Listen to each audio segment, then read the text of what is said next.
Human resource is critical to service delivery, to efficiency, and of course, to management.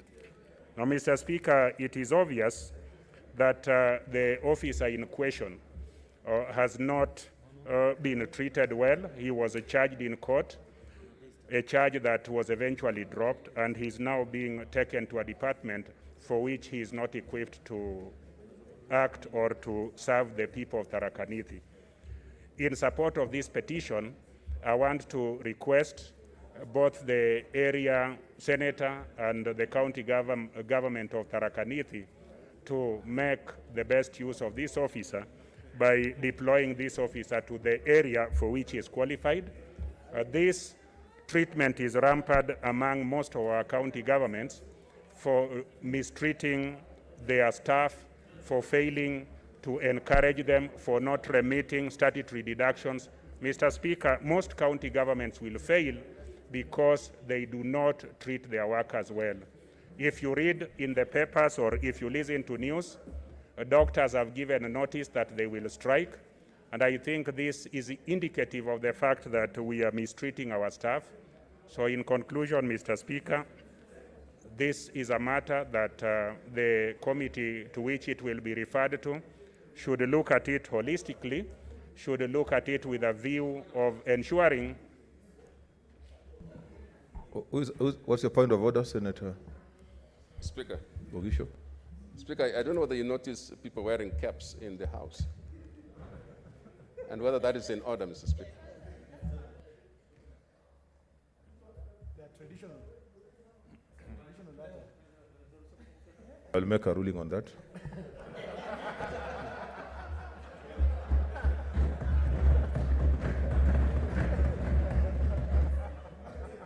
Mr. Speaker, conclude, yes.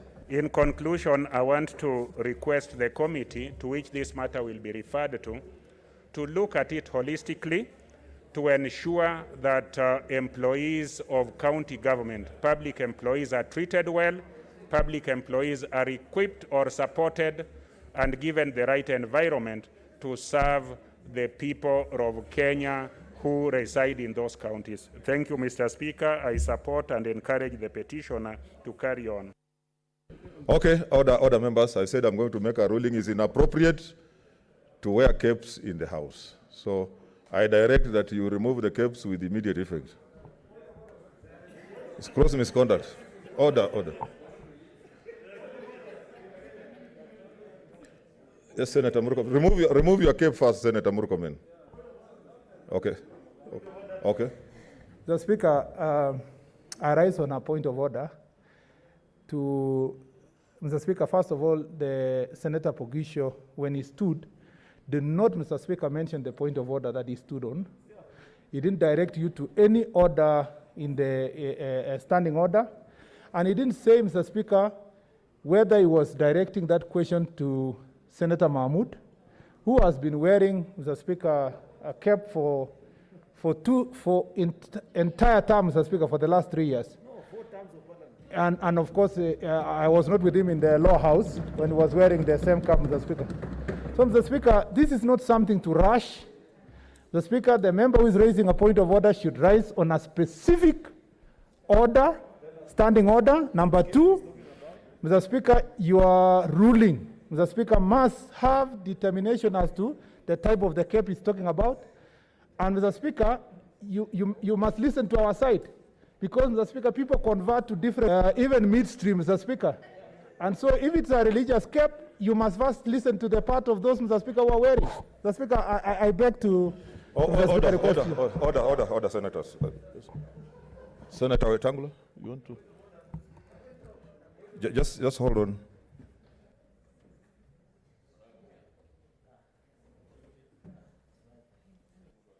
Mr. Speaker, thank you for the opportunity.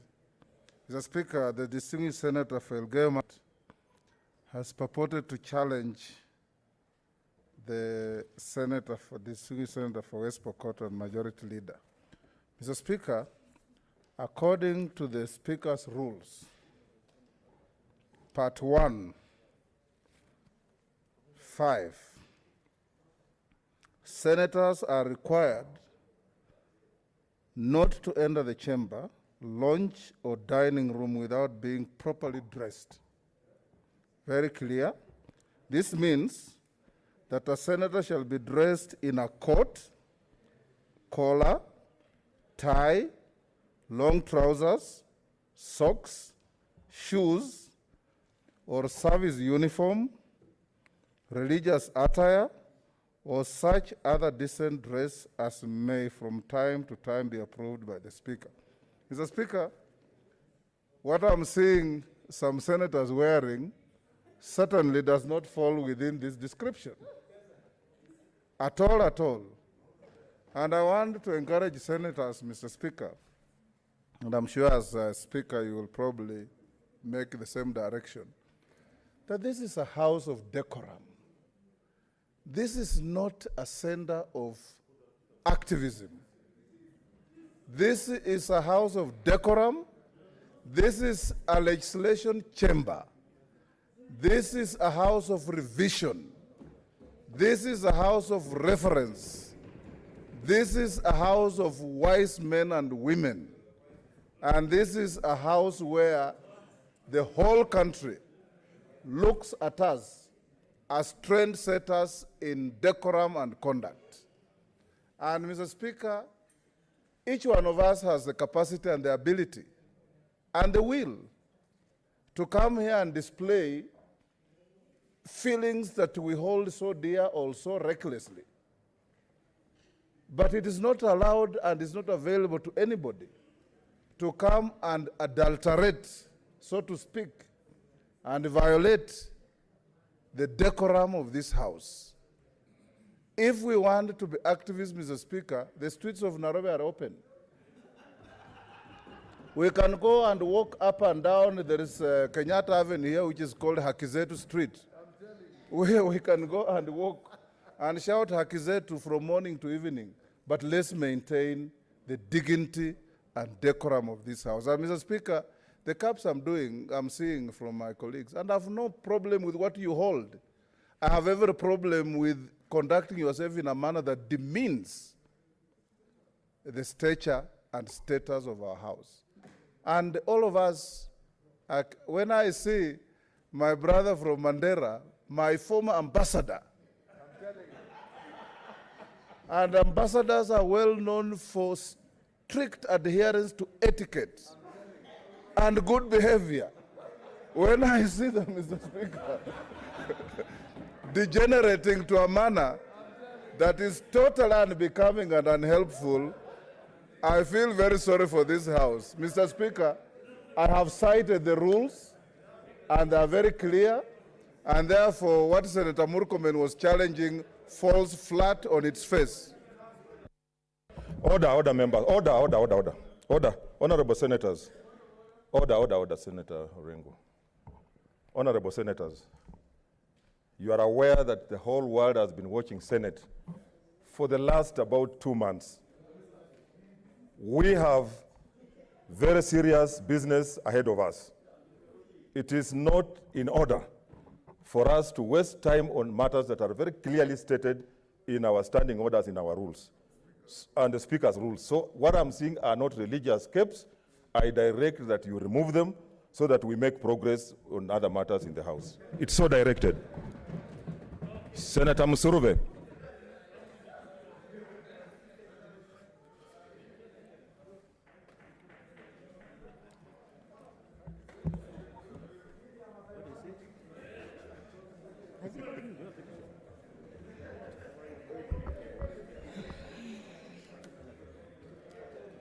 Honorable Speaker, I would like to thank you for giving me an opportunity to support this petitioner. And I want to say, Honorable Speaker, indeed it is good for Kenyans to bring the petitions they have to the Senate, because this is where they can really be listened to. And I want to say, Honorable Speaker, that this petitioner, Mr. Mutembei, is justified in bringing the petition to this House. Yes, indeed, he was hired as a procurement officer. And he was hired as a procurement officer based on the qualifications that he had. And it is really unfortunate that he was deployed to an area that he's not competent with. It is unfortunate that the county government of Tharaka Nithi could do this. And I want to say, Honorable Speaker, that even if there's an accusation that he accepted a bribe, he accepted a bribe from who?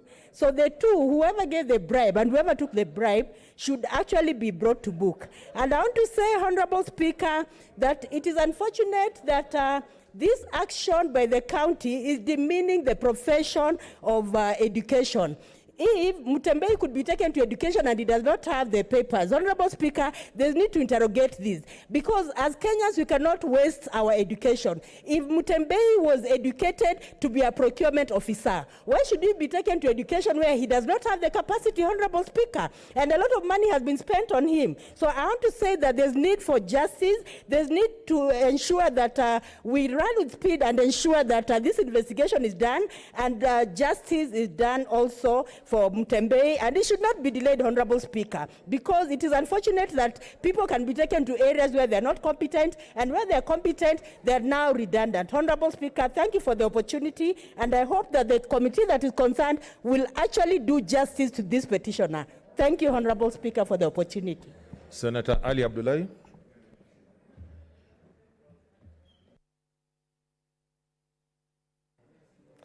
Thank you, Mr. Speaker. I also want to join the members in condemning the county government for misuse of professions. Mr. Speaker, this is known in all counties, it happens. Instead of deploying the right people to the right professions, they just send them anywhere and put them in any profession they want. A doctor is taken to administration when somebody who has no knowledge of health or health profession is made in charge, the CEC and the PS, while the financial guys are taken to sports and culture, as we are here in this.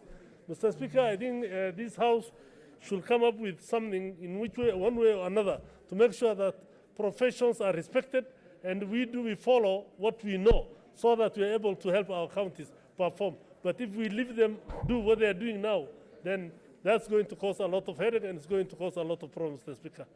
I thank you, Mr. Speaker. Senator Onesimus Murkomen.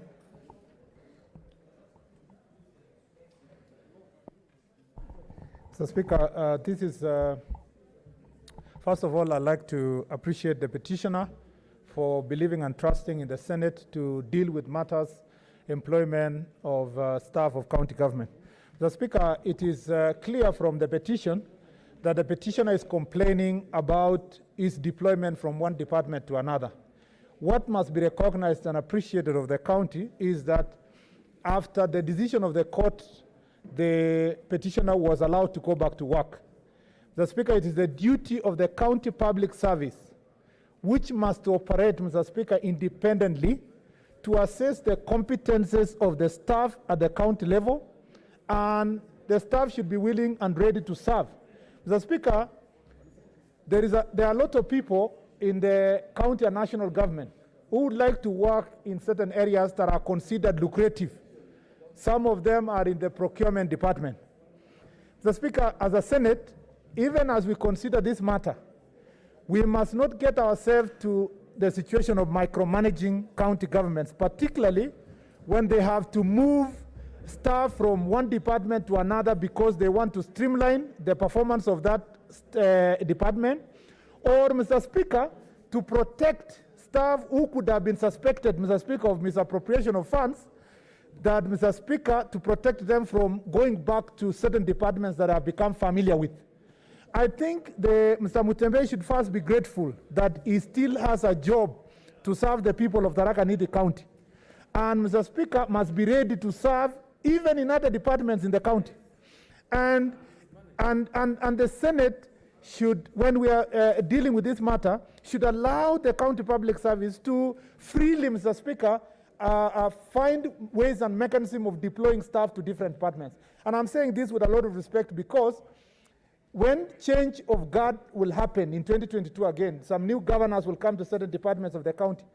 They will find that certain staff were put in the wrong place or perhaps were put as gatekeepers of the outgoing governor in a particular position and so forth, they must have that flexibility to, Mr. Speaker, transfer staff across departments of the county.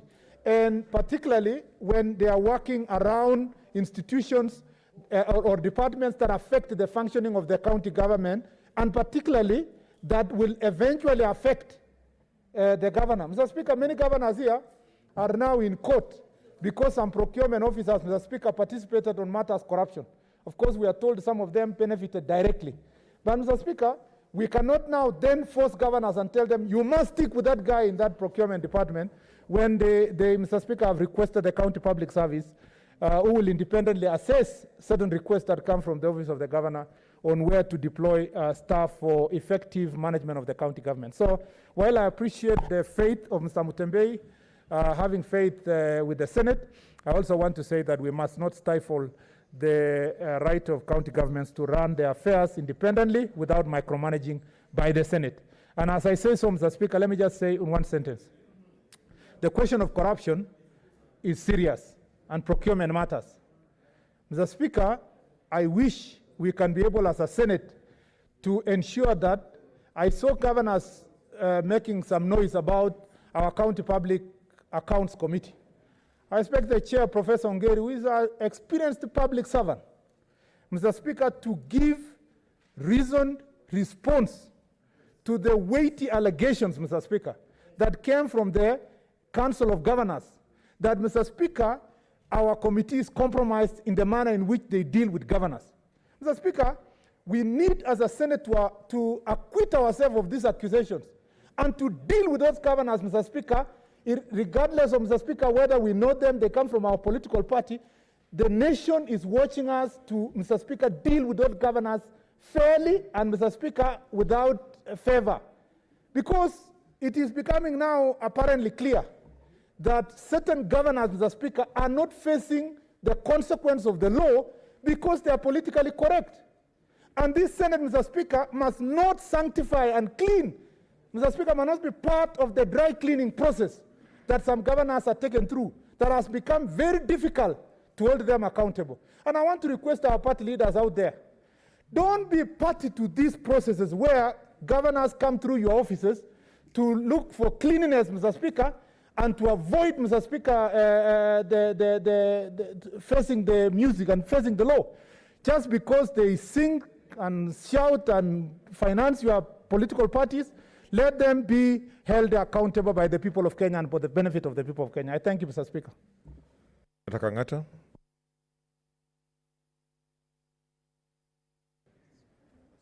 Thank you, Mr. Speaker. Mr. Speaker, allow me to associate myself with the sentiments of Senator Murkomen. I am not so sure whether this petition meets the threshold required for such kind of a petition being admitted in this honorable house. And the reasons are, number one, personally on the face of it, it appears it's a purely employment matter.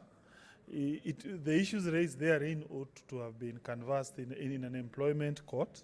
But again also, I don't see any disclosure of any actionable issue in the said petition, with all due respect, Mr. Speaker. I reiterate that I get the impression that the petitioner is complaining being deployed in another department. I guess that is an administrative issue. There is no prejudice, he has not been fired at all. And therefore, I don't get the impression, what's the complaint for me? And again, when you see a person who really wants to stick into procurement department, you get the impression this person is not acting bona fide, most likely is acting malafide. Thank you. Senator Mutula Kilonzo Jr.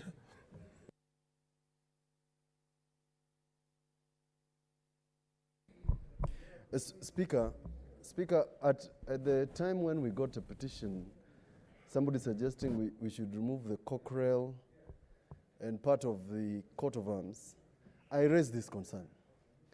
And I said, either we agree to set up a committee to check the quality of petitions in terms of whether or not they meet the threshold, irrespective of the question that every person has a right to file petitions, Mr. Speaker. Because this sort of petition, Mr. Speaker, other than the question of jurisdiction, the petition itself and the suggestions that they are making is what Senator Irungu Kangata is saying, that a person will be transferred from one office to the other, they will come here. And Mr. Speaker, even when we admit such petitions, governors then get the opportunity to say we are trying to micromanage them. And it gets worse when you have questions like the ones raised about the Public Accounts Committee. And Mr. Speaker, I personally want to hear, and I've told the chair who is sitting next to me, that the first time a committee of the Senate has been accused of extortion has happened in 2020. Extortion is a criminal offense. Mr. Speaker, other than making a statement on the floor, this committee has a right to seek redress, because it's defamation of our chair, of our vice chair, somebody who I met when I was 18, seated in a committee of public investments committee, Senator Ochilo Ayako. Mr. Speaker, this matter should not be taken lightly. But more importantly, Mr. Speaker, I think that we must find a method in the standing orders where we scrutinize some of the petitions that come here. Others, Mr. Speaker, will be accused of doing the most pettiest of things. Thank you, Speaker. Senator Langat? Yeah. You should not, yeah, thank you. Okay, thank you, Mr. Speaker, for also giving me this particular opportunity to make a comment on this particular petition. In as much as I do appreciate that this is a house that should listen to all Kenyans, I want to believe, Mr. Speaker, that this particular petitioner had not exhausted other avenues within the county level and also above. This is a matter that I would have expected this particular petitioner to petition the county assembly from that particular county, or even if it was, this particular petitioner should have petitioned the National Public Service Board. Mr. Speaker, we cannot imagine. Suppose we make a recommendation that this particular petitioner be allowed to be transferred where he or she wants. This particular, we shall attract so many of such kind that the Senate will not move or do anything else apart from micromanaging the county governments through starving issues like this and this. So I want to say this is a Senate that we should actually be dealing with matters, revenue allocation, which are very important, Mr. Speaker, rather than reducing ourselves to the level of becoming a kamugunji for those particular county issues that do not attract the attention of this country at large. So I want to say that this particular petitioner be advised to use other available avenues to sort her case out. Mr. Speaker, thank you. Senator Wetangula?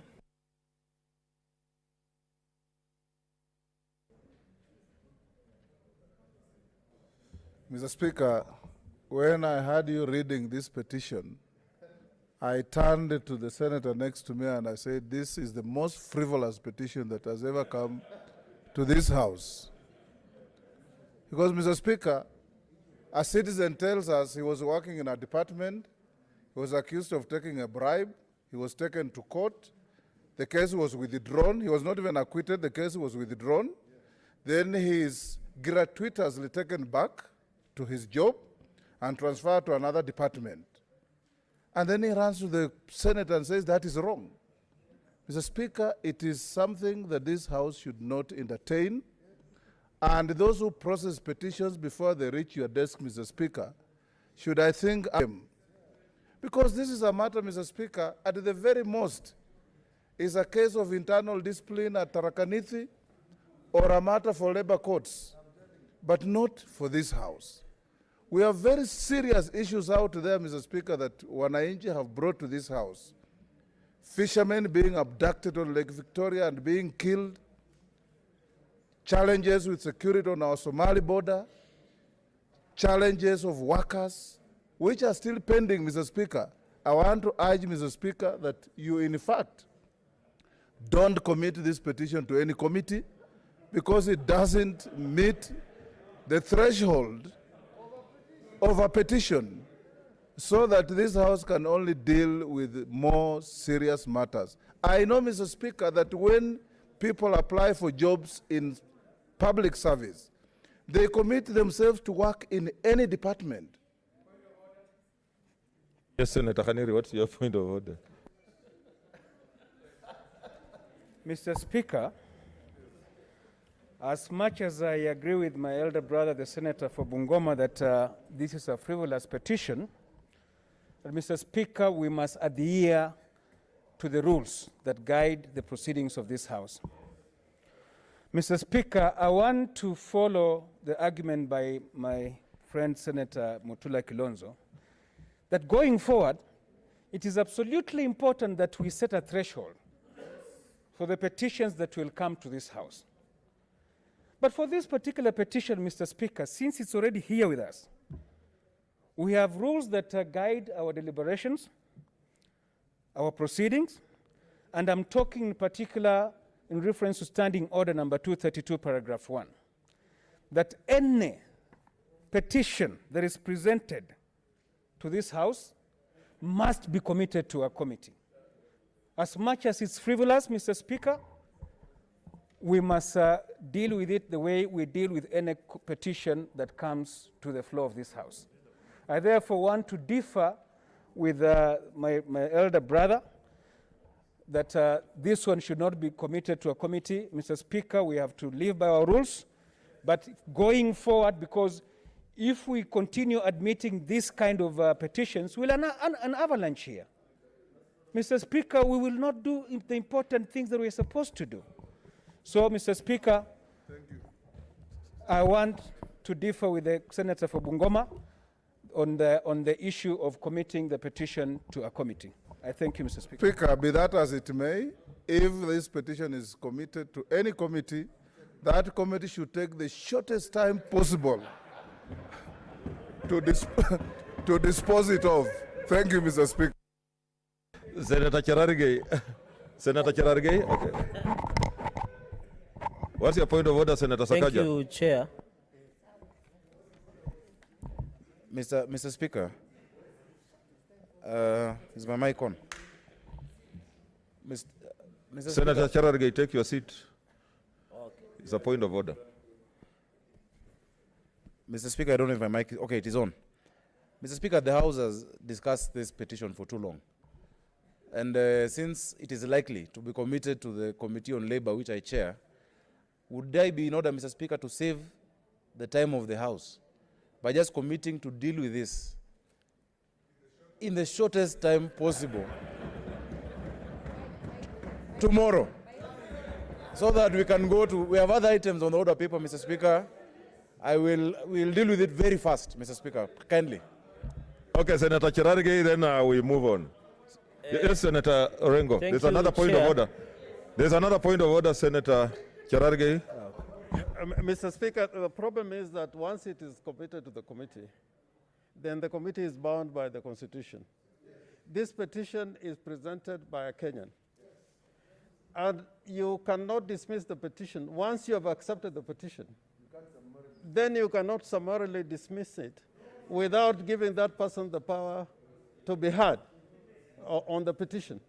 So, Mr. Speaker, you cannot have your cake and eat it.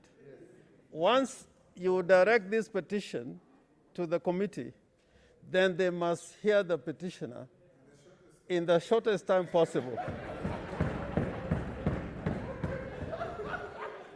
But I don't think you can dismiss it summarily without, okay.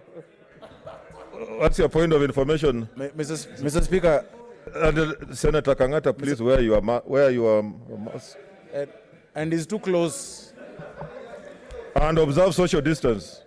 That Mr. is Speaker, a bit too close. That is a member. Yes, Senator Sakaja. That is a member of my delegation. I'm worried for Nairobi. Senator Kangata is too close. I just like to inform the esteemed leader of minority that we're not dismissing it. We're just being efficient. As a Committee on Labor, if it comes to us, we will give fair hearing online, listen to the issue, and deal with it very fast. In fact, that should be encouraged. It is efficiency. because the Constitution says within 60 days. It can be within an hour, 2 hours, a day, but we shall invite the petitioner and shall advise accordingly. But finally, Mr. Speaker, just to request the leader of minority and majority to amend our standing orders. Because if you look at Standing Order 226, if I'm not wrong, it gives the steps through which a petition is dealt with. And it says where a petition deals with a matter that is not in the mandate of the Senate, it is referred to the National Assembly. I think you need to add one more provision, Mr. Speaker, that where it is not a matter of the Senate, we can also refer it to the County Assembly, because it will probably be dealt with better in the County Assembly of Tharaka Nithi. There's a point of order from Senator Wambua.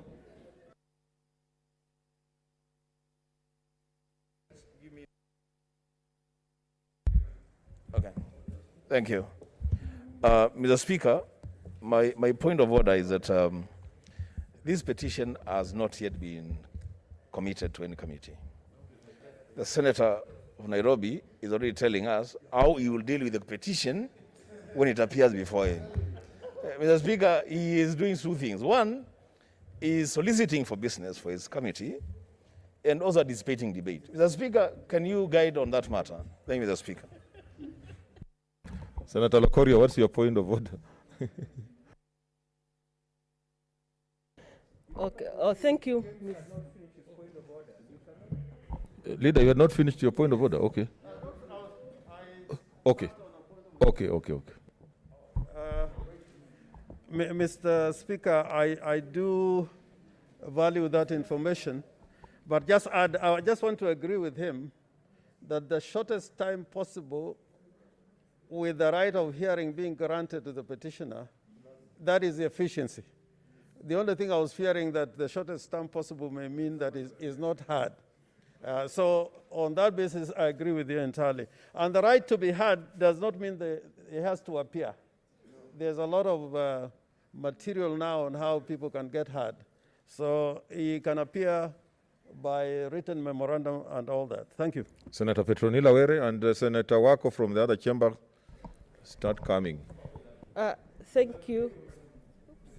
Thank you, Mr. Speaker. I want to join my colleagues, but I rise on a point of order to also say that we cannot determine whether a petition is frivolous here in the House.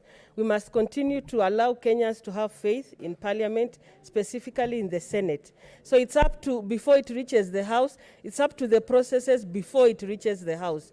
But once it's here, we cannot determine on the floor that it is frivolous. So I accept that we commit it to a committee and let them handle it accordingly. Thank you. Senator Cherargei, you are on the floor. And Wako will be the last one, so that because our time is up. Thank you, Speaker, for this opportunity. Mine is to agree largely with colleagues that we want to thank Mr. Mutembei for having faith in Senate. But I want to agree with most of our colleagues that we should not be in the business of micromanaging the running of county affairs through County Public Service Board or Human Resource. And I wish this matter would have come this House as a matter of general policy and general principles where the guidance of the Senate should have been sought. Mr. Speaker, finally, I want to invite colleagues to look at Article 234 of the Constitution. 2I, it says, hear and determine appeals in respect of the county government's public service. So I think this matter, the person who should have done this should have exhausted other means of appeal, because if we continue looking at any individual case by case basis across all 47 county governments, I agree, Speaker, there could be many issues in terms of human resource, issues of wage bill, many issues that bedevil our counties. But Mr. Speaker, my advice to the petitioner is he should find a way of ensuring if the county government's public service board, I remember once a time I was a member of Labour Committee under Chairperson Senator Sakaja, and we had even reached a level of having a National County Public Service Act that would have looked into all these issues, or having an umbrella body. But Mr. Speaker, sir, is that this opportunity, the petitioner can still use the National Public Service Commission to iron out and sort out some of these issues that they might have grievances. I know they have a right under Article 41 on the labor rights. They should use such avenues to ensure that this issue can be resolved once and for all. I thank you, Mr. Speaker, sir. Senator Wako, what's your point of order?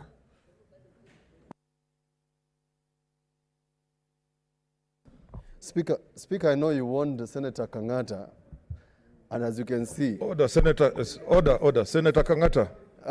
I don't know what he's pleading with Senator Omanga, but I think your order should have been physical distance. And where's his mask? Because whatever he's pleading, he can plead outside. Thank you. Senators, let's be serious. Those engagements can be done out of the chamber. Senator Wako. Thank you, Mr. Speaker, for allowing me to come and add my voice to this. Mr. Speaker, much has been said about the petitioner and the petition itself. I just want to say that as Senate, now that this petition has come, we have the opportunity to look into this, but in future, I think proper verification must be done before we deliberate.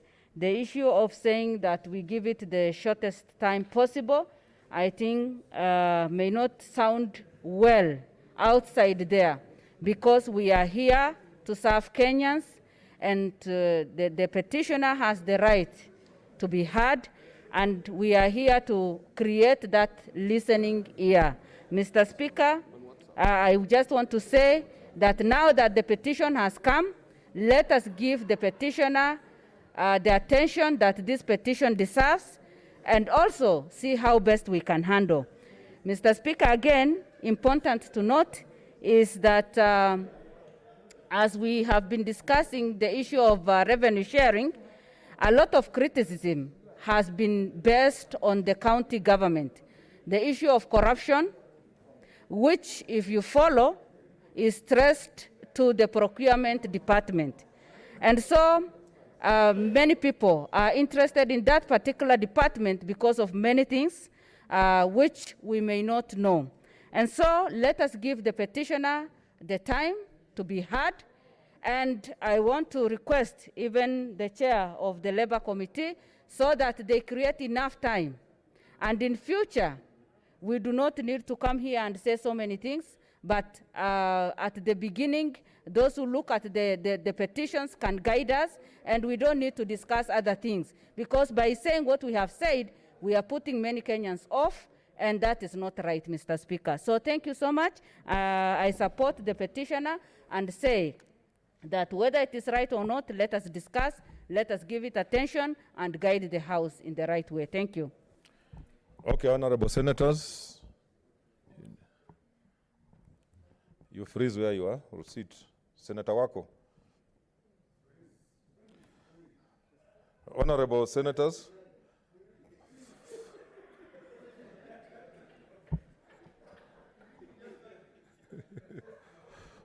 Freezing means you just stand where you are without movement. So, honorable senators, pursuant to Standing Order 2321, the petition is hereby committed to the Standing Committee on Labor and Social Welfare.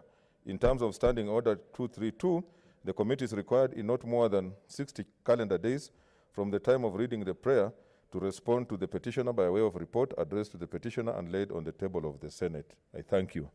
Next order. Order number 5, papers. Statements.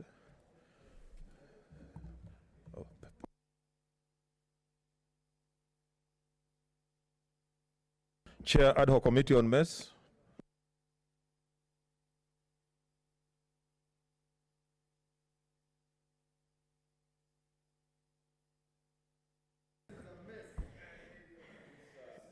Mr. Speaker, sir, I beg to lay the following paper on the table of the Senate today, Tuesday, 8th September 2020. Report of the Ad hoc Committee on Managed Equipment Services on the inquiry into the Managed Equipment Services project by the Ministry of Health. Now, for the benefit of the members, it will be immediately loaded into... Yes, thank you. Standing Committee on National Security.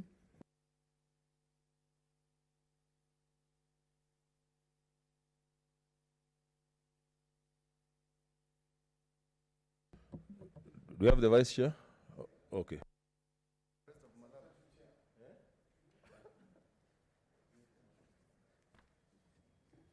Chair, Mr. Speaker, sir, I have the privilege to lay the paper of a statement which was presented before the committee today.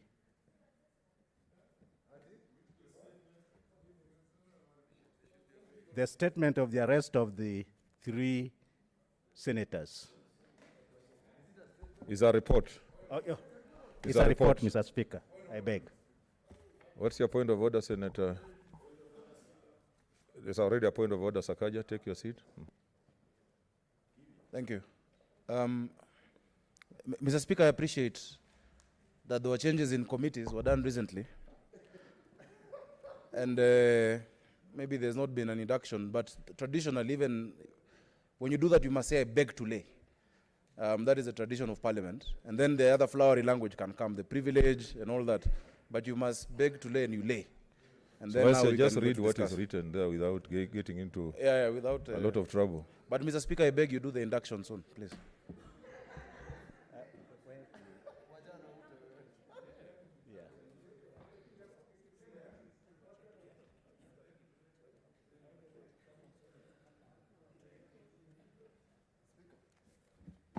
Mr. Speaker, I want to thank the Senator for Nairobi.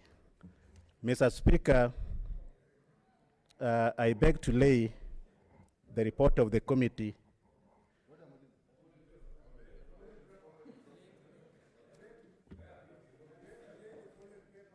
Excuse me.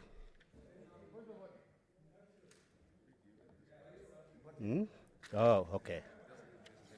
Mr. Speaker, I beg to lay the following papers on the table of the Senate today.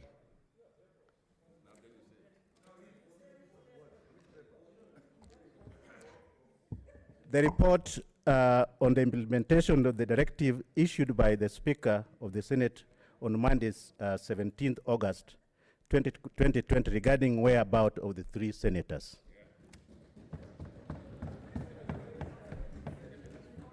Senator Kasanga.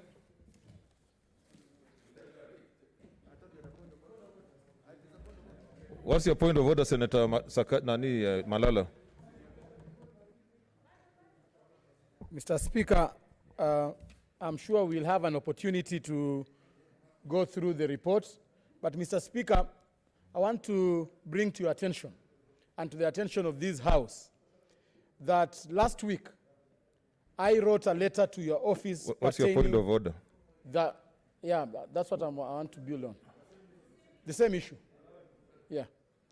Mr. Speaker, last week I wrote a letter to your office stating categorically that my life was in danger.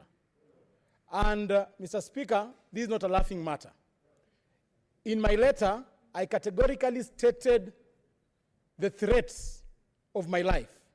I even mentioned the officers by name and by staff number. I even mentioned the vehicles they are using. I even mentioned the rifles that they have. I even mentioned the venues of the meetings that they have been having to ensure that they threaten my life and harm me, Mr. Speaker. Mr. Speaker, your office wrote to the IG, and I requested for extra security, Mr. Speaker. Up to now, Mr. Speaker, I have not been assured of my security, Mr. Speaker. Mr. Speaker, I want to use the privilege of this House, Mr. Speaker, to say that my life is still in danger, Mr. Speaker. And it is only your chair that can protect my life, Mr. Speaker. It will be bad, Mr. Speaker, for you to take this matter lightly. And then tomorrow, you hear that Senator Malala has been assassinated, Mr. Speaker. I want to ask you, Mr. Speaker, kindly move with speed and protect Senator Malala against these people, Mr. Speaker. Order. Senator Cheriot, what's your point of order? Okay. Thank you, Mr. Speaker, for this opportunity. I want to add a further additional point to what is being raised by Senator Malala, that the way this House has treated this particular issue, Mr. Speaker, leaves a lot to be desired. Mr. Speaker, it's not a very good practice or in the conduct of parliamentary business that what happened to 3 of our colleagues is handled in the manner in which it has been handled. We have seen a report being tabled today, Mr. Speaker. I expected that the leaders,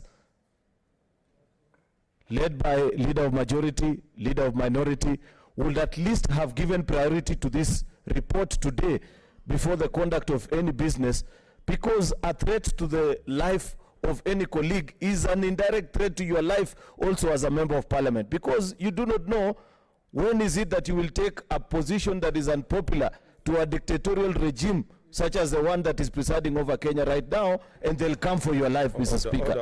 Mr. Speaker, when we appeared before the Committee on National Security of this House, we were denied the opportunity to ask questions.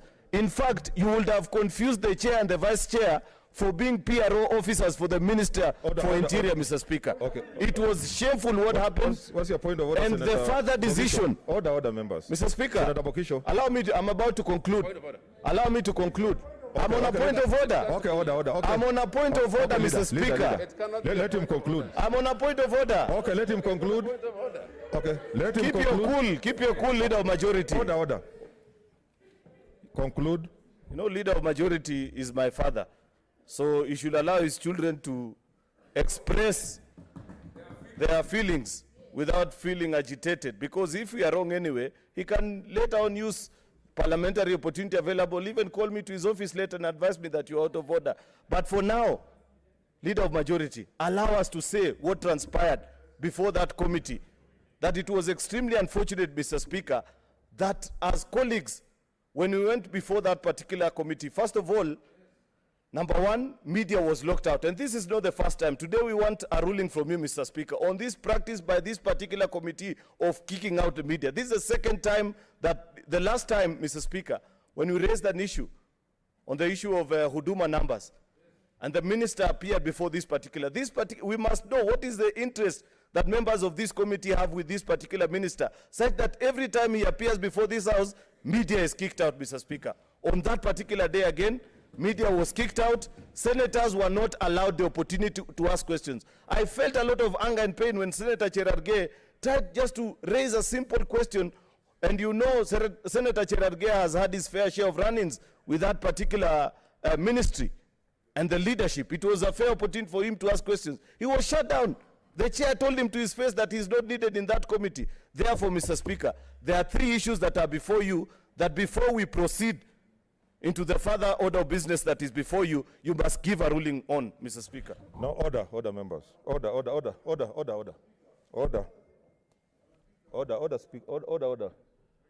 I want to say this, that of course the issues that Senator Malala has raised are very serious, and I would want to advise that he brings it as a personal statement to this House, so that order. Because they have just laid the report on the table, and of course we will need time to go through it, for you to interrogate it and give your comments. That's what I was saying, because he had just given, he intervened. I was saying he will bring a personal statement. Then when we are discussing that report, even the issues that you are raising, Senator Cheriot, will then be discussed in a more detailed way, because we also have other papers that have to be laid. Then we thought that we are able to make progress. Senator Wetangula. Okay, just a minute more, Senator. Senator Wetangula is there. Just hold on, Senator Wetangula. Thank you I'll not go into the details of the statement, but Mr. Speaker, we have a history in this country. When a member stands up and alleges that his life is in danger, we look back, Mr. Speaker, and the distinguished Senator for Siaya can tell you this. J.M. Kariuki stood on the floor of the House and said his life was in danger. It was brushed off. He was found partly eaten by hyenas in Ngong Forest. Mr. Speaker, later, Tony Ndilinge, with whom we were in Parliament, with Senator Orengo, stood on the floor and said his life was in danger. Members even laughed at him. A week later, his body was found in Mwiki, in Githurai. So, Mr. Speaker, the least we want to encourage you as our Speaker is to send an immediate message to the IG that the matter raised by the distinguished Senator for Kakamega can and should not be taken lightly, indeed, by any senator who feels that his life is in danger, so that the IG can assure you as the leader of this House.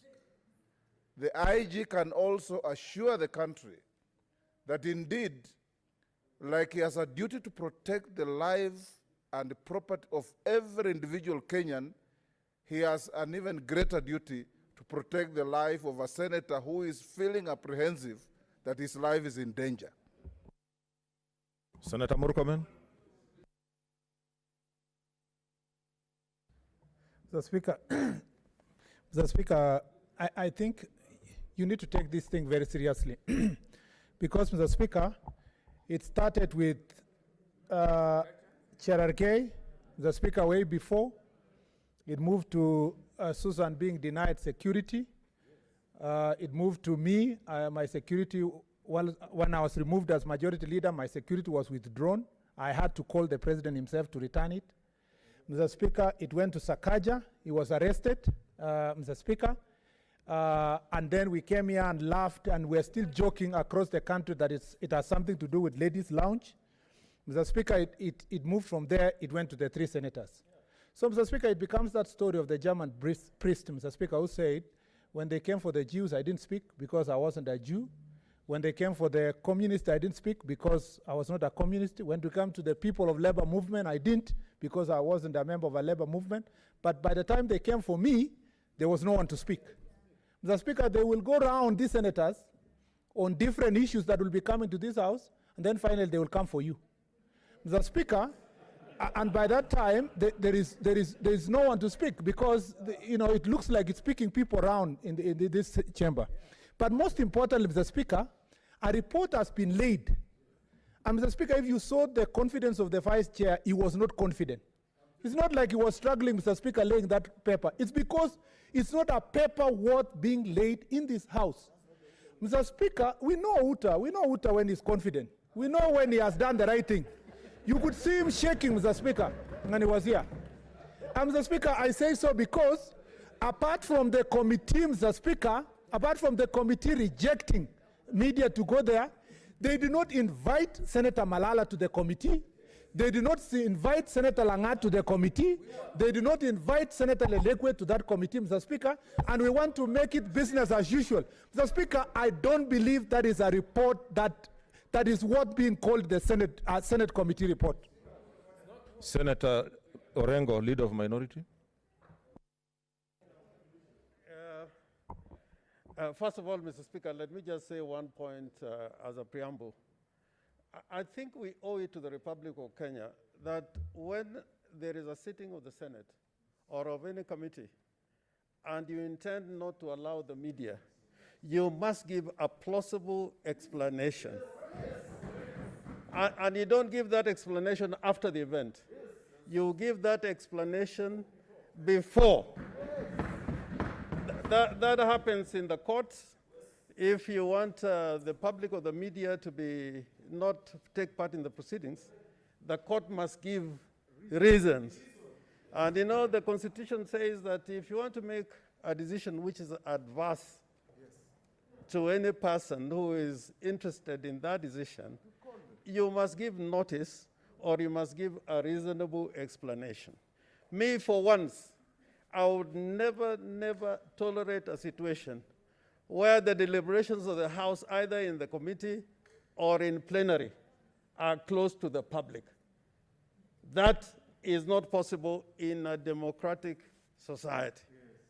The second thing, Mr. Speaker, which Senator Wetangula referred to, there is standard security given to members of parliament.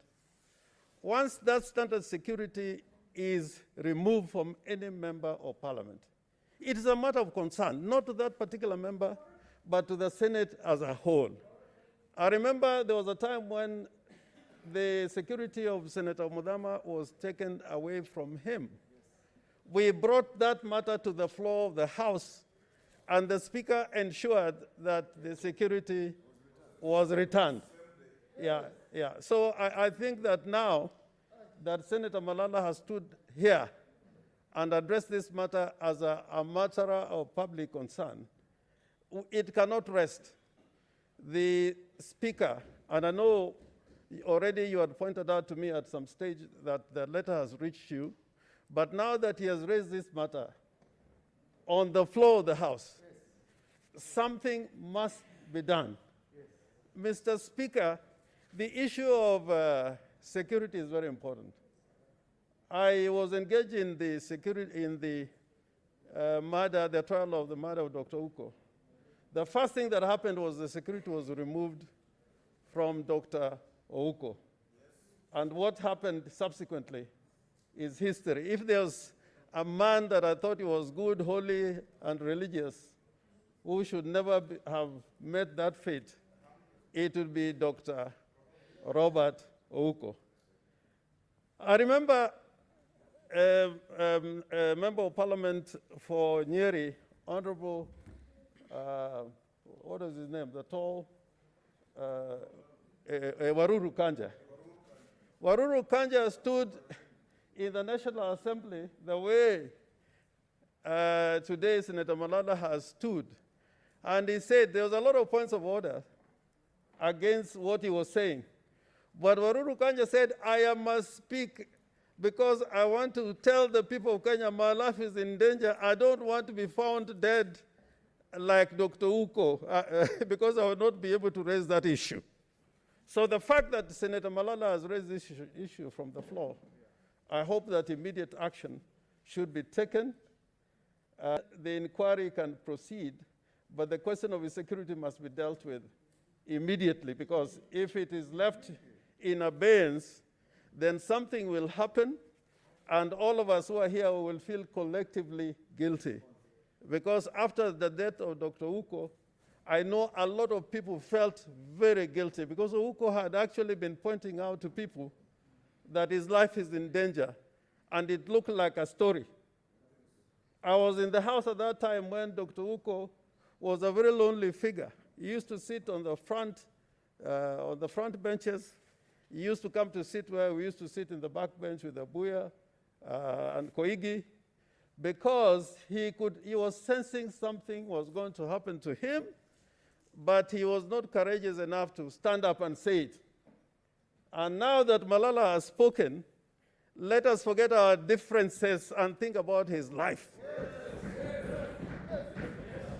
Because it could happen to you, it could happen to me. I have seen so many people lose their lives who are members of this House in the circumstances where they should not have died. And Mr. Speaker, therefore, what am I saying? I'm saying that from your chair, some directives should be made immediately and now, so that we don't live in guilt tomorrow. Because if you give it tomorrow and something happens today, we'll be collectively guilty of this affair. Thank you, Mr. Speaker. Senator Pareno from the other chamber, then Senator Wako, then.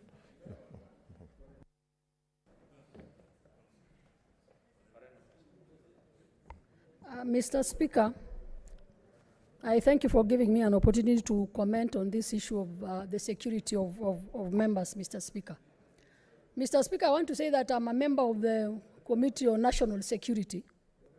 And first of all, I want to say that it is not right for members of, I think it was Senator Murkomen, who said that probably the report is not worth what it should be. Mr. Speaker, I want to say that as members of the National Security Committee, we did our job. We did justice to the matter that was before us. We took the matter of threats to the members and the arrest to the members of the members. We took it very seriously. And I want to urge members to look at the report that has been laid, not to seem to look at the report that has been laid. Mr. because we are not yet debating the report, they should be able to read and be able to see that we have made far-reaching recommendations as far as the security of members is concerned, Mr. Speaker. So What's I your want point to of order, affirm- Senator Sakaja? Order. Mr. Speaker, I'm actually shocked to hear this from Senator Pareno. Is it in order for my good friend Senator Pareno to say that the committee did justice to this matter while I myself attended, raised my own issues of being trailed, gave them number plates, of me being trailed by DCI officers, yet I was dismissed and I was not even asked for any further details. So what justice? Is she in order to mislead the House, honestly, Mr. Speaker? And this is a committee I have chaired for 2 years in this House. In the absence of Senator Haji because of BBI, I've been chairing this committee. Okay. Yeah. Mr. Speaker, despite the fact that I agree that Senator Cherargei and Senator Sakaja were not given the proper chance that they should have had before that committee. But that does not mean that as a committee we did not consider what was before us, which was the threats and the arrest of Senator Malala, Senator Lelegwe, and the other senator. Mr. Speaker, if you look at that report, we actually made far-reaching What's your point of order, recommendations. Senator, Leader of Majority?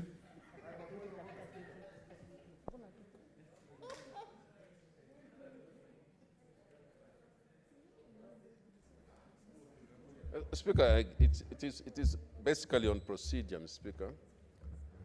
And I think while we might get carried away or agitated, Speaker, by certain things which have happened, which we don't necessarily condone, I think just for the order of our House, Mr. Speaker, the statements which have been said about colleagues, even the statement about casting aspersions on the Vice Chairman of Security, and also, Mr. Speaker, using an opportunity like this in a not a very proper manner, Mr. Speaker. I think we all condemn, but the paper has been laid, Mr. Speaker.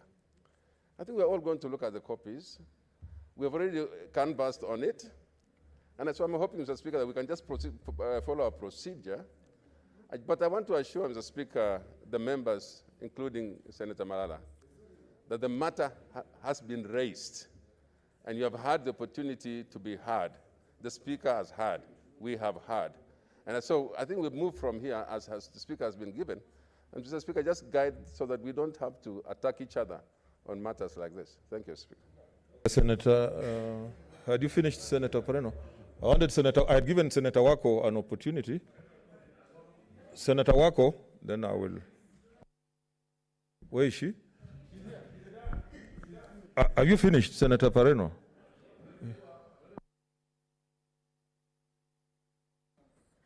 Mr. Speaker, there were a lot of point of orders, so I sat so that I give others a chance to raise their point of orders. But I was simply saying that in as much as there are issues that arose out of within the hearing, like the issues that are being raised by Senator Sakaja, I want to say that we considered those issues, and I was only inviting members to be kind enough to look at the report, and if it fell short of addressing that issue, then they'll be able to raise what they are raising now. I thank you, Mr. Speaker. Senator Wako. Thank you, Mr. Speaker, for giving me an opportunity to speak on this. I see people laughing here, thereby indicating that this matter may not be as serious as they think, or treating it lightly. Issues of security, particularly when they involve the right to life, are very critical. And as others have said, when it concerns political leaders, it becomes even a matter for the nation. Because each leader that has lost his life in the manner that other people have spoken here, this country almost broke down. Whether you are talking about Tom Boyer, whether you're talking about Robert Ouko or J.M. Kariuki and others, this country almost broke down. And therefore, the issue we're discussing here goes just beyond Malala. It goes to the root of security, peace and security of the nation of Kenya. Mr. Speaker, sir, it is not enough to say that he has been heard and that the matter will be considered. That's not enough. On a matter of security of this nature, what we need is to know immediately what action has been taken on that complaint, particularly where a leader has taken the trouble to use his own resources to investigate, and in his complaint, he has given really detailed particulars of the numbers of vehicles, policemen, all those involved. When he has done that, then the least we can expect is an immediate withdrawal of those vehicles or the people following him, or an immediate response to say that they are not after him, or something, then some action to be taken to replace, for the Malala to be given the security that he deserves. Mr. Speaker, sir, this country is a very good country, peace and stability and so on, but every now and again something happens which makes us shudder. And I would want to believe that never again are we going to have the type of instances that happened in the past which brought this country down. And hence, my request to you, Mr. Speaker, sir, that the IG should first of all just immediately, because the details are there, say immediately they are withdrawn as he provides security to Malala. But that either withdrawal or denial or something has to be done immediately. Thank you. Okay, order, senators. I see this is a matter that has attracted a lot of interest when I look at my list. But I want to say this as we proceed, that immediately Senator Malala wrote to my office. I did a letter to the IG raising the issues that Senator Malala had brought to my attention and asking him to take immediate action.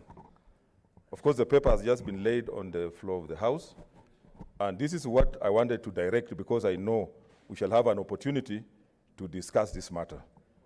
The report, that tomorrow at 10 a.m., the IG appears before the Security Committee, and that the committee, and that all those who have an interest in the matter also be allowed to attend. And even order members, and also, I have not finished. Order, don't rush me. Proceedings be open to media and all those who are interested in listening to this matter. It is so directed.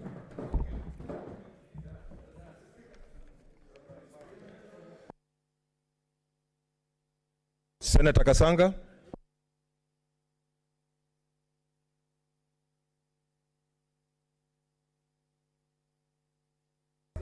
Order, members. I hope you are not challenging my ruling.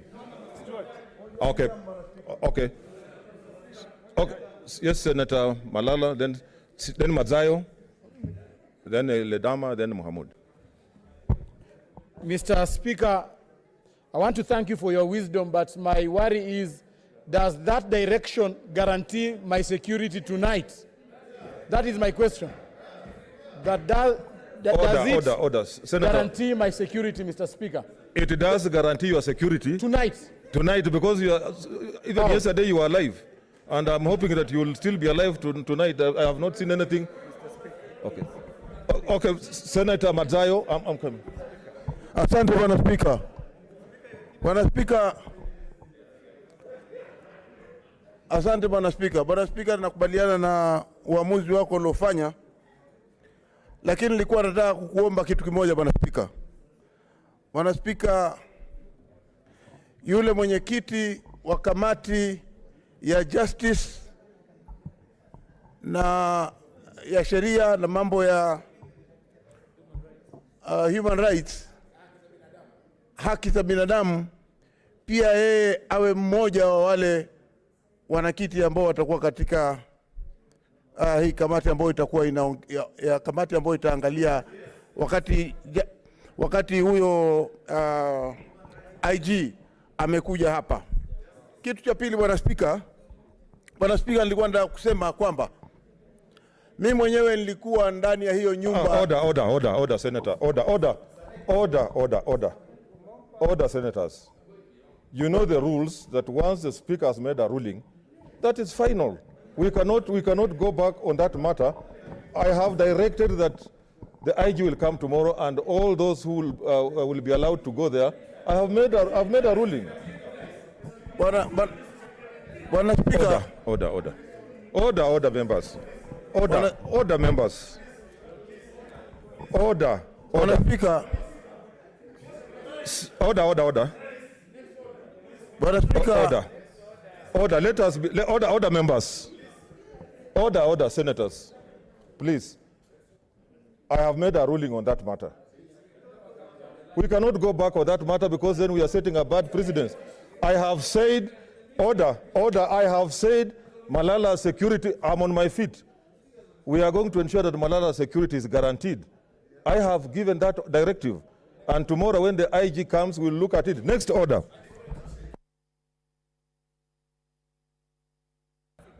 Okay, Senator Cheriot. Point of order.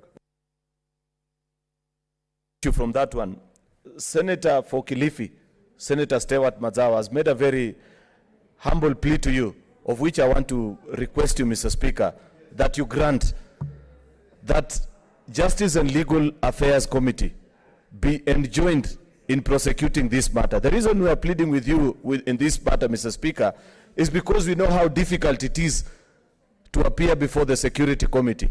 I do not intend to discuss the conduct of the leadership of that committee, Mr. Speaker, but bear with some of us. Some of us are extremely young, that when we go before that committee and have to engage the chair, it is not, it's not an interesting experience, Mr. Speaker. Okay. It's not respectful. Okay. Therefore, I want to plead with you that you accede to the request by Senator for Kilifi to allow this exercise to be carried out jointly together with the Committee on Justice and Legal Affairs. Please. Okay, order, members. The order. Oh, not on that same matter. No. We have to make progress. Okay, I have said, order, members. The request by Senator Mazayo is granted. Next order. It's granted.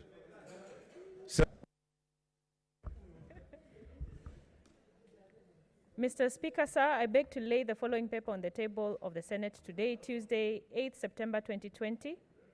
Report of the Committee of Powers and Privileges on the inquiry into the conduct of senators during the election of the chairperson and vice chairperson of the Standing Committee on Health.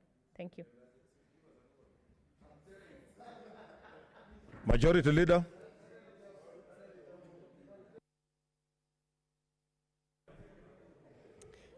Mr. Speaker, sir, I beg to lay the following papers on the table of the Senate today, Tuesday, 8 September 2020. Order, there's a lot of consultation. Mr. Speaker, there is too much consultation. Order, members, let's consult in low tones. Number one, the Public Health COVID-19 General Public Safety Rules 2020, legal notice number 129 of 2020. Number two, the Public Health COVID-19 Sale of Alcoholic Drinks Rules 2020, legal notice number 163 of 2020. I thank you.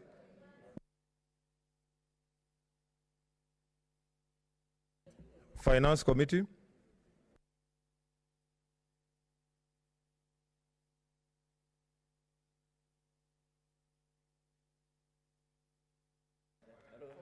Omira. Waziri wa fedha hapa. Motura. Mr. Speaker, sir, I beg to lay the following paper on the table of the Senate today, Tuesday, 8th September 2020. Report on the Standing Committee on the Finance and Budget on the petition presented by Senator Enoch Wabua MP on non-payment of Kitui County Executive of pending bills incurred during the financial year 2015-2016. Mr. Speaker, I also beg to lay the following paper on the table of the Senate today, Tuesday, 8 September 2020. Report on the Standing Committee on Finance and Budget on the Equalization Fund Bill, National Assembly Bill number 43 of 2019. Thank you, Mr. Speaker. Next order. 6 notices of motion. Senator Kasanga.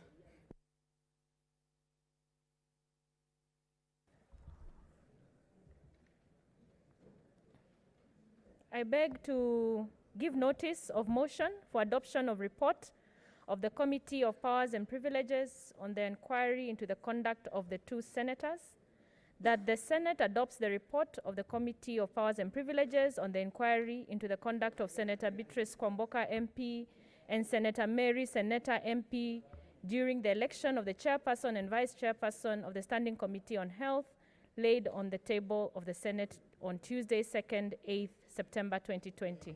Thank you, Mr. Speaker. Chair, Miss.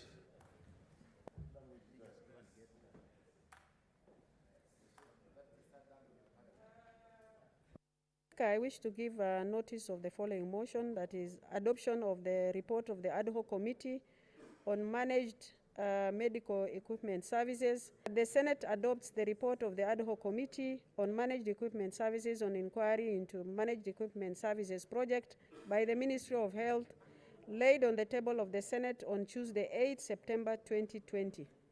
Thank you.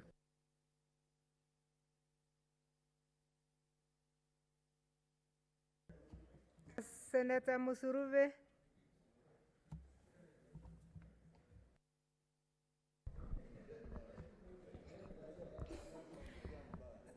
Thank you, Honorable Speaker, for giving me an opportunity. I beg to give notice of the following motion: operationalization of education assessment resource centers, EACs in counties. That aware that Section 46 of the Basic Education Act 2013 mandates the county education boards to provide for education assessment and research centers, that is EACs, including a special needs service in identified clinics in their respective countries.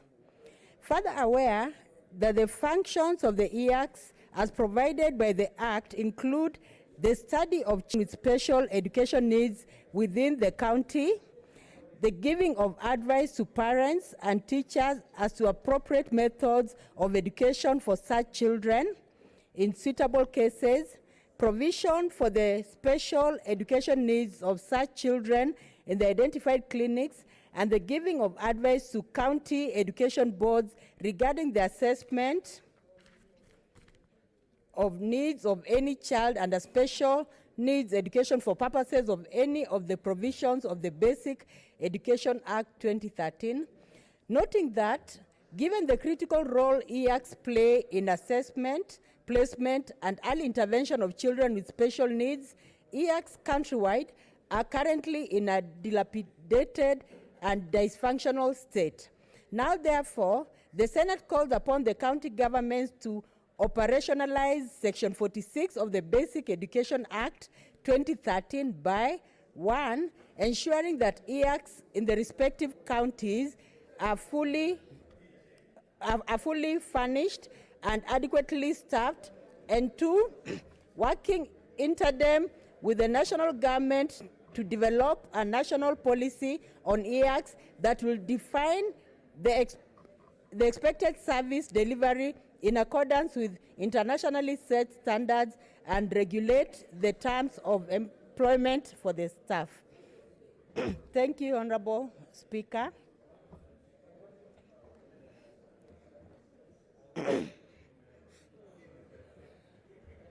Next order. Order number 7, statements.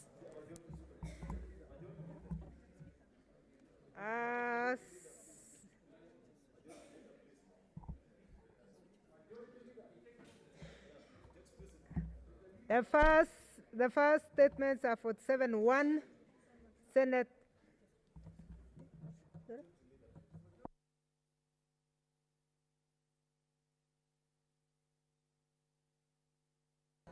Sorry. I'm advised that there is a statement from Majority Leader as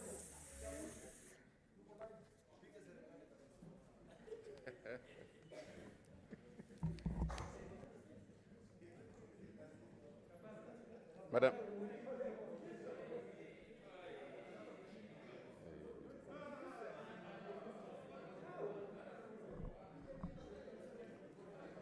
Madam Speaker,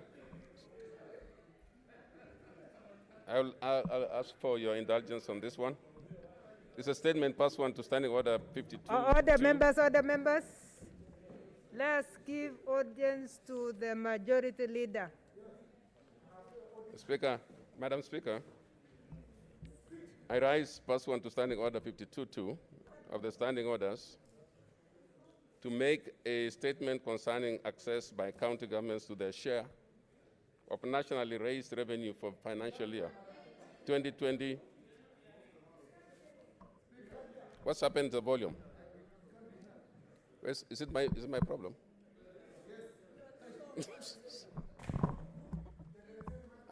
Let them make microphone. I rise pursuant to Standing Order 52.2 of the Standing Orders to make a statement concerning access by county governments to their share of national raised revenue for financial year 2020-2021. Madam Speaker, as you're aware, under the Constitution of Kenya 2010, there is a two-tier process on how revenue is shared between the two levels of government.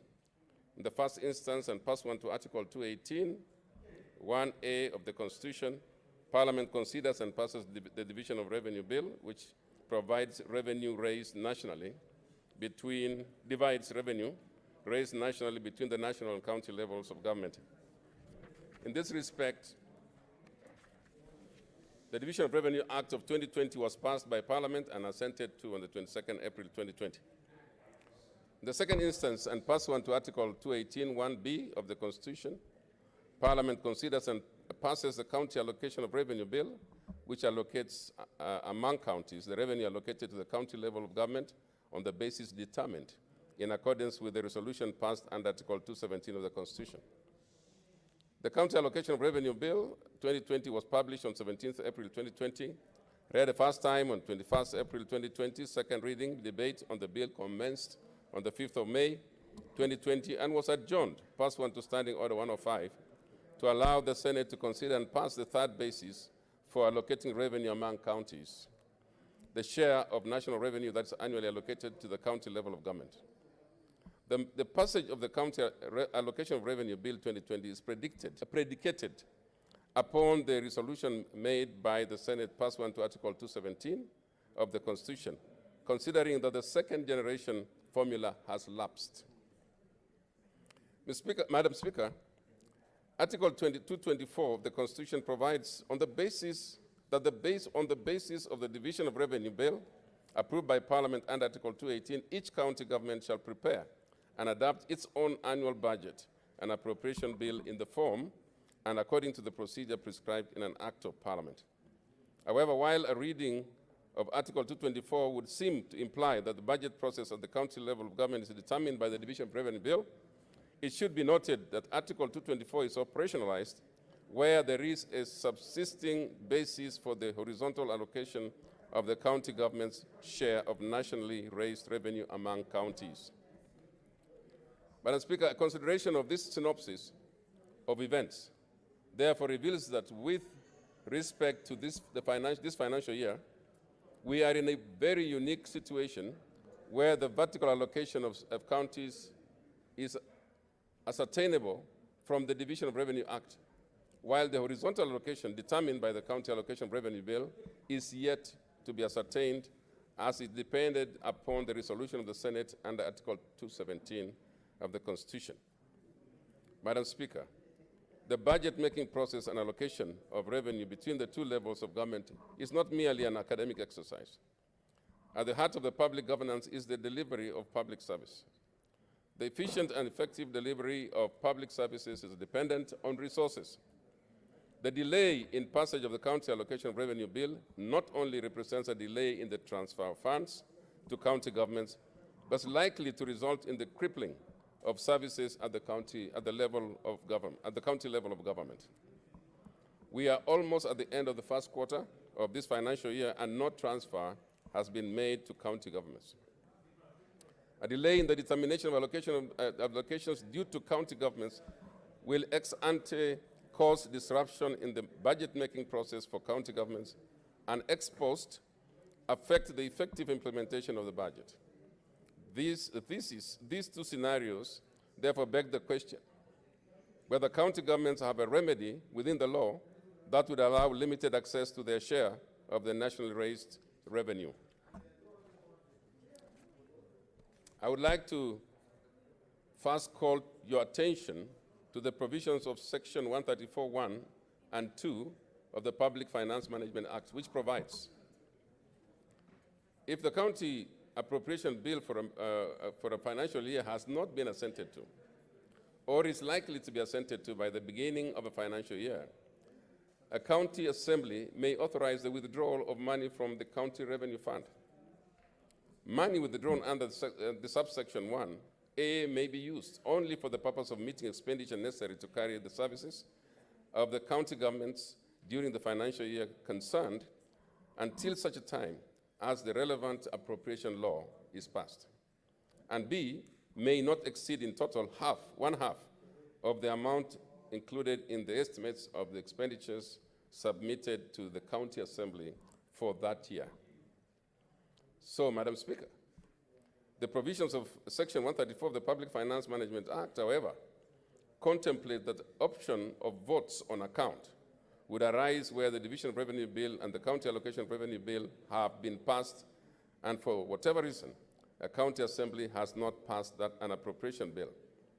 This section, the present situation, where the County Allocation of Revenue Bill has not been passed, and national revenue has not been divided among counties. So, Madam Speaker, perhaps the provisions of the Public Finance Management Act, county governments, regulations, would provide a clearer way forward. Regulation 134 of the Public Finance Management Act, national government regulations, provides this way: that for equitable transfer before approval of county allocation of revenue bill, if the county allocation of revenue bill submitted to Parliament for a financial year has not been approved by the Parliament, or it is not likely to be approved by Parliament by the beginning of the financial year, the Comptroller of Budget may authorize withdrawals of up to 50% from the consolidated fund based on the last county allocation of revenue act approved by Parliament for the purposes of meeting expenditure of the county governments for the financial year. 2, the authority under paragraph 1 shall seize upon assent of the County Allocation of Revenue Act for the financial year. And 3, the transfer to county governments made under paragraph 1 under this regulation shall form part of their equitable transfer for the financial year.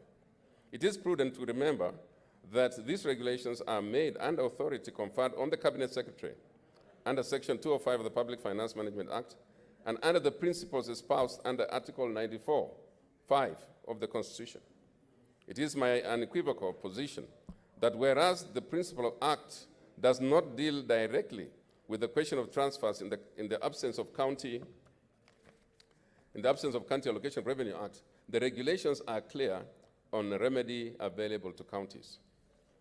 Madam Speaker, the conundrum we are faced with has been the subject of judicial consideration.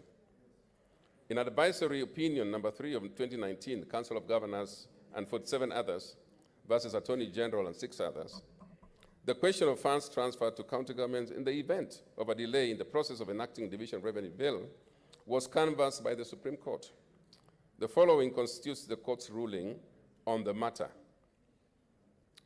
It is therefore our considered opinion, this is a court's ruling, it is therefore our considered opinion that should an impasse occur during the failure of the mediation process, occasioned by the lack of concurrence between the two houses over the Division of Revenue Bill, the National Assembly shall, for the purpose of meeting the expenditure necessary to carry on the services of county government during that year, until such time as the Division of Revenue Act is assented to, authorize the withdrawal of money from the consolidated fund. The money so withdrawn shall be included under separate votes for the several services in respect of which they were withdrawn. It is to be expected that each county assembly would have to readjust their respective budgets and appropriation bills accordingly. This leaves us with a question regarding the percentage to be withdrawn from the consolidated fund. While the withdrawal of money for the purpose of the national government under Article 222 is based on the percentage of the estimates of expenditure for that year, the same method cannot apply to the county government, since the monies do not include the equitable revenue share due to the counties. Logic would require that the percentage of the money to be withdrawn be based on the Division of Revenue bill. Yet this would be legally untenable, given the fact that the bill is not only the subject matter of a controversy, but is also yet to pass into law. In the circumstances, it is our view that in the event of an impasse, the percentage of the money to be withdrawn be based on the equitable allocation to counties in the Division of Revenue Act of the preceding year, financial year. In keeping with the spirit of Article 222(2)(b) of the Constitution, the money to be withdrawn shall be the 50% of the total equitable share allocated to the counties in the Division of Revenue Act. Madam Speaker, at the outset, let me point out that the Supreme Court advisory opinion relates to the situation where the Division of Revenue Bill has not been enacted. This is distinguishable from the present scenario where the Division of Revenue Act has not been enacted and the county's share has been enacted, and the county's share of nationally raised revenue has been determined. Access to these funds will therefore not be subject to the approval of the National Assembly or be predicated on the passage of an appropriation bill. The global allocation to counties has already been made by the Division of Revenue Act. However, the advisory opinion remains useful for our present purposes, as it would have the same net effect that we are trying to achieve. The directions of the court would result in the transfer of 50% of the allocation made to each county government in the immediate preceding financial year. Indeed, the manner in which the court arrived at this conclusion is aligned to my statement today. In considering the question to access of funds by counties during the delay in the enactment of legislation contemplated under Article 218 of the Constitution, the court employed a purposive interpretation of the Constitution. They based their opinion on the overarching principle of continuity in government as set out in Article 222 of the Constitution and espoused in the rulings of the Supreme Court. The court found that a reading of the law whose consequence would be the grinding to a halt of a delivery of services by the county governments would represent a subversion of Article 222 of the Constitution, and yet a constitution cannot subvert itself. There must therefore be a remedy for counties to continue delivering on public services. Madam Speaker, on the premise of the law and facts that I have canvassed above, therefore it is incumbent upon the Cabinet Secretary of the National Treasury to implement provisions of Regulation 134 of the Public Finance Management Act, the national government regulations, and further fortified by the ratio decidendi of the court in advisory opinion number 3 of 2019, to transfer to the counties 50% of the allocation made in the County Allocation of Revenue Act 2019. This would ensure that the continuity of the delivery of services by county governments as a means to an end, but also as a means of promoting the principles of devolution as set out in Article 175(b) of the Constitution. Madam Speaker, I raise this statement because of the misunderstanding, Madam Speaker, and also, Mr. Speaker, just to disabuse the nation of these accusations that come or are targeted to us in the Senate, Madam Speaker. And I know that my colleagues probably, I'll ask, my colleague, the leader of my minority, will add his voice to this as soon as I conclude. Madam Speaker, I think it's very clear that we have a duty to do in determining the formula and also in passing CARA. But for this moment, as the counties, it is very difficult for the Senate not to come out in this manner. And we had to do this because you can hear even governors accusing the Senate. And Madam Speaker, you can hear governors saying they are going to grind to a halt. And everybody knows that the Constitution protects that. It cannot happen. And we should not allow it to happen. So we've come out, and I'm going to table this statement and ask that my colleague, the leader minority voice to this, Madam Speaker. Thank you. Leader of minority. Mr. Speaker, I fully concur with the statements made by the majority leader, but I just want to add a few matters which the Council of Governors uttered when they made a statement last week, and I was told that they were probably going to issue another statement today. Mr. Speaker, Madam Speaker, in making their statement last week, they made a very atrocious statement. One of the things they said is that they are going to shut down the Senate, disband the Senate, that they are going to file a petition in the court to dissolve the Senate. Now, Mr. Speaker, I'd ask the Council of Governors to read the advisory judgment which arose out of a matter they had filed themselves in the Supreme Court. And I want to say from the floor of this House, there is no provision under the Constitution that you can use to dissolve the Senate. None at all. None at all. What you can dissolve Parliament. And those provisions are contained in Article 261, sub-article 5, 6, and 7. And it only arises, Mr. Speaker, I want to repeat just in case the governors continue to make those statements, if Parliament fails to enact any particular legislation within the specified time to enact legislation, it is not about the resolution under Article 271. In making that resolution, 217, we are not enacting legislation at all, and they should be aware of that distinction. In fact, in paragraph 91, the court made this clear. They said this, and I quote, "In this regard, we would have had no hesitation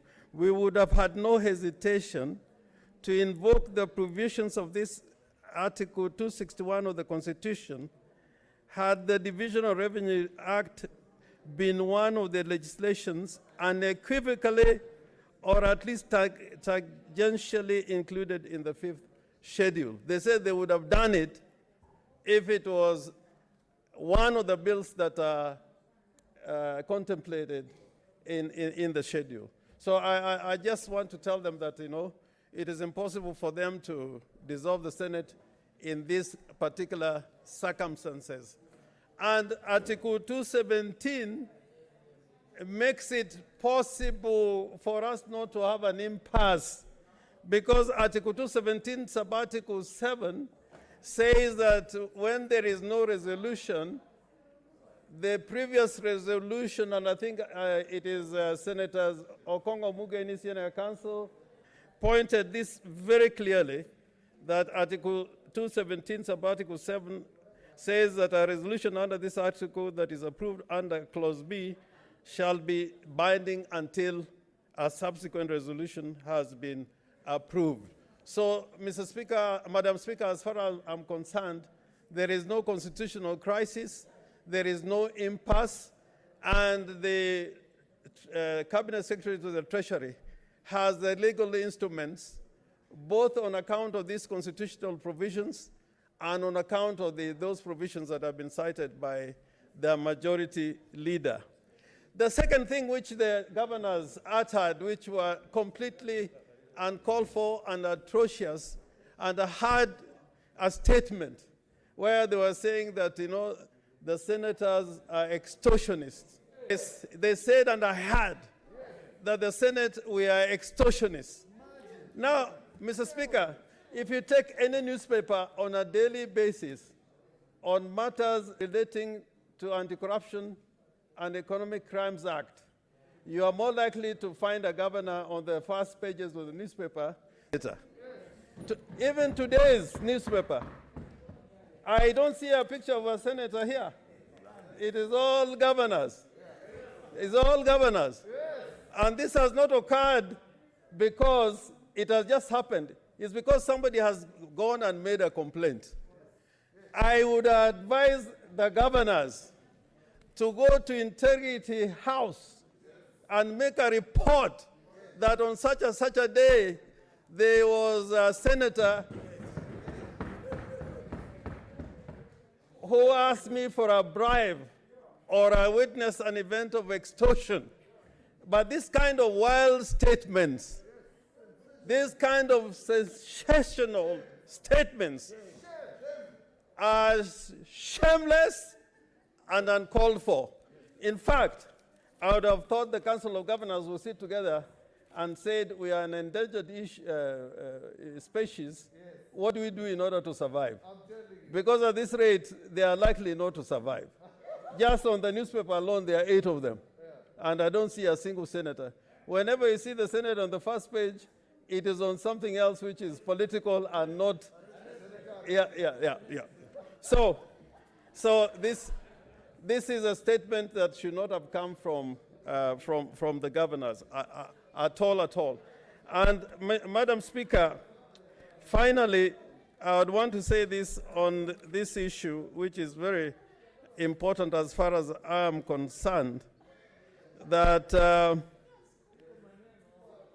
Madam Speaker, the governors, and I've got a lot of respect for many of governors, so many of them are my friends.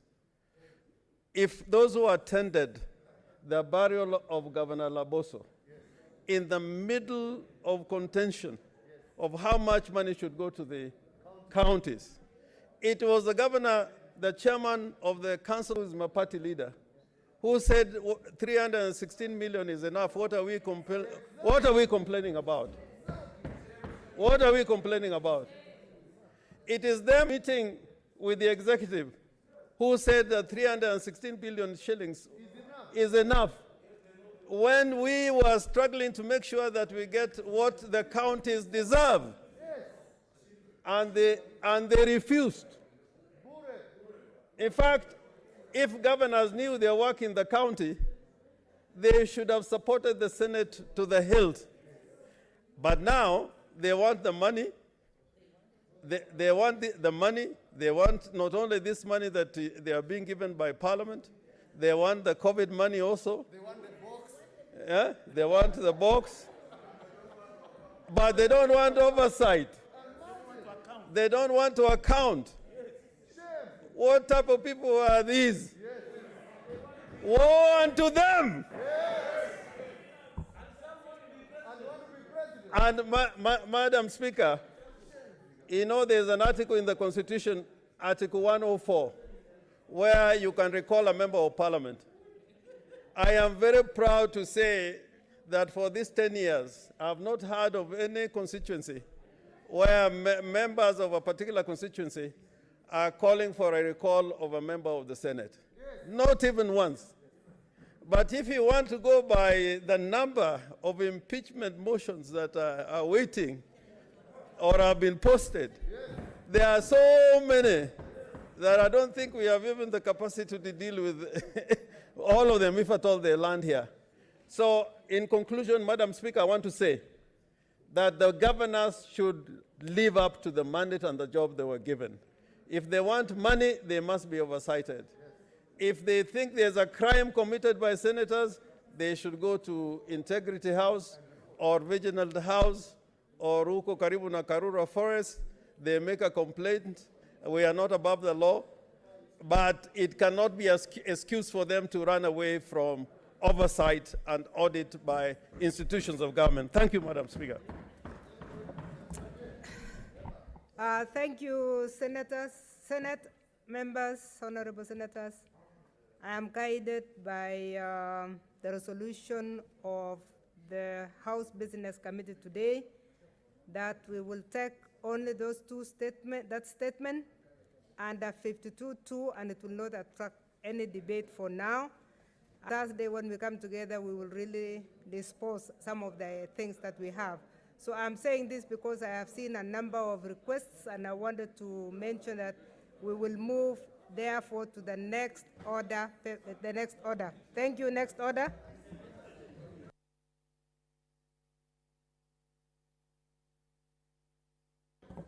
The next statement is under Standing Order 47.1, and I will start with the statement from Alice Milko. Honorable Senators, I also want to say that we have a big number of statements today, and I'm going to beg for your indulgence that for statements under 47.1, we will only allow 2 interventions, and when it comes to statements under 48.1, which are statements that must go to the committees, let us make sure that every member is given a chance to... Senator, can you take your seat first? Please, take your seat. Madam Speaker, help me to so that my voice can be heard. From Senator here, but please don't take your take your seat. I didn't want 2 members standing at the same time. Senator Mohammed.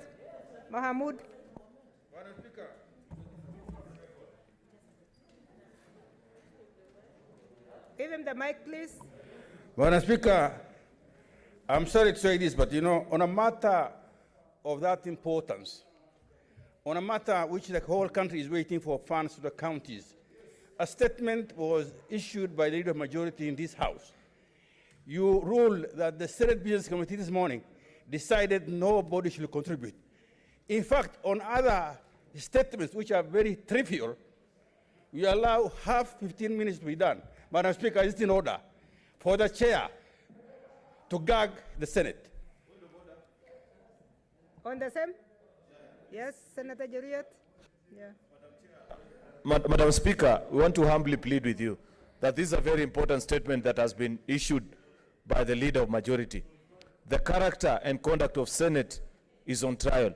You've heard what governors have said. You've heard what cabinet ministers have said. The least that members of this House can do is to at least show up support and speak to the issues that have been canvassed by our leadership. So to offer an opportunity to leader of majority and minority only and deny us the chance to prosecute our issues is not fair, Madam Speaker. We want to humbly plead with you that you kindly find it within you to allow us, even if it is only 3 minutes per senator, to speak on this matter, because it's extremely important. Many of us are going to public functions of the weekend, and the governors are telling people, if there's no medicine in this hospital, kindly ask your senator. They haven't provided the funding. It's a very important issue, Madam Speaker. Point taken, Senator Kinyua. He's also on a point of order, Senator Gerard Gay. Allow Senator Kinyua to say. Thank you, Madam Speaker. As a former chair devolution, Mr. Speaker, and the counties, Mr. Speaker, this is a very, very important matter, and it's concerning our counties. Mr. Speaker, all statements that will follow are important, but the issue of money going to the county is very important, Mr. Speaker. And everybody is saying that the Senate are failing in their duties. That's why the services to the county are almost grinding to a halt. If we don't speak about this matter now, Mr. Speaker, we'll be failing in our duties, And I would urge you, Madam Point Speaker. taken, Senator Cherargei. Thank you, Madam Speaker, for this. I think this matter of national gravity should be taken with seriousness deserved. Madam Speaker, for your information, the Council of Governors sat today in their extraordinary summit today, and they did discuss this House a level of funds, and they have said even devolution is under attack. Yet we cannot be able to converse on the floor of the House so that Kenyans can understand where the truth is. Madam Speaker, I beg of you, give us an opportunity of even 2 to 3 minutes to converse on this issue so that Kenyans can understand and know the truth. I thank you, Madam Speaker. Senator Wambua. Thank you, Madam Speaker. Madam Speaker, I want to join my colleagues to urge you, Madam Speaker, that you give the senators an opportunity to converse this matter. For one reason, Madam Speaker. Last week, you had the Council of Governors purporting to give directions to this Senate, purporting to say that they have capacity to order the closure of the Senate. Madam Speaker, this institution is under attack, and we have a duty and a responsibility to safeguard the interests of counties, not the interests of individual governors, Madam Speaker. Give us an opportunity to ventilate on this matter, Madam Speaker. Thank you. Senator Matsitsa Naomi Shionga.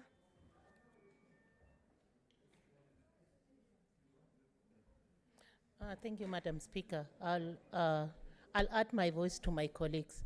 Madam Speaker, it is very absurd when governors have extraordinary sittings to discuss about the Senate, and the Senate, in response, gives only an opportunity to 2 people.